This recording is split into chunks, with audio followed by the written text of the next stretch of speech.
ไม่ซุ่มค่าเมื่อในก็คาเตมาอุบหัวข้อดีว่า5หัวข้อที่เฮาเวลาเฮาผิดหัวกันตั้งจู่เฮาหรือว่าแฟนเฮาลีอุบเนี่ยเขาเนาะ5หัวข้อเขาเนาะข้อที่1ค่ะอย่าไปกับเปลี่ยนรูปโปรไฟล์ในเฟซหรือว่าในไลน์อย่าไปเปลี่ยนรูปที่มันเศร้าๆพวกแฟนคุณหรือว่าจู่เฮาเขาฮู้หรอกเขาได้วนกันแท้เมียงว่าเฮางี่เง่าทำตัวมันลูกอ่อนมูจักใหญ่เห็ดปอกนะเขาได้วนวันไหนนะคำจะวนมันเฮากับมันจะฮู้2ค่ะอย่ากับโพสเรื่องเล่าที่มันเฉาหมองข้อความที่มันดราม่าหรือว่ากับโพสในเฟซน่ะลาประชดประชันนั่นน่ะแฟนเฮาหรือแฟนเขาฮู้หรอกค่ะเขาฮู้หรอกเขาได้กึดว่าเฮากำลังลาเขาวางเขาถ้ามึงเข้าใจผิดกันก็แย่แล้วค่ะ3ค่ะอย่าไปพึ่งโทษกะหาปรึกษาเต้ก็หรือว่าครอบครัวเฮาหรือว่าครอบครัวเขาพอปรึกษากว่าปุ๊บต่างคนต่างความคิดต่างยังมาลอเล็ดอาโลล่ามป้ามกว่านำเลยเก่านะแล้วก็หยาบดีคุณ2กอดเดี๋ยวมาหลีกันขึ้นต่างคนต่างเสียง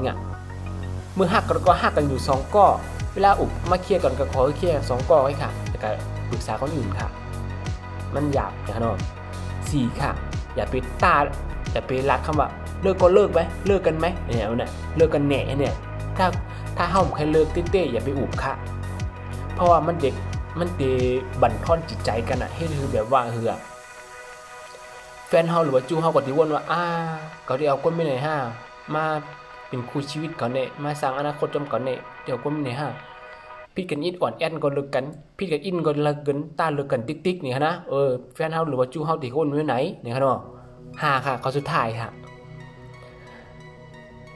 เวลาผิดกันอย่าให้ประชดกันโดยการกะเหลี่ยจอมติ๊กก็กะเหลี่ยจนลามเรา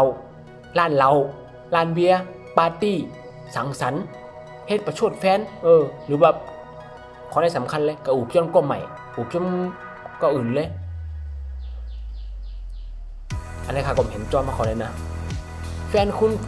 เฮาหรือว่าแฟนคุณเขาฮู้หรอกค่ะเขาก็ติวนว่าเลียว่าดีแสดงออกมาล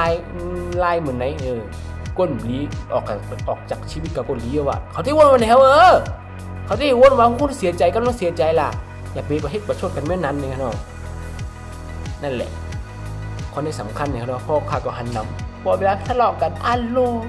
ไล่ออกกูเมียวพดประชดไปชั้นกันหลากกายเฮ้ยมันนี่กินเราเว้ยแล้วก็แฟนป่ะโหเมื่อหักกันอยู่2ก้อถ้าอยากเสียแฟนดีๆไปก็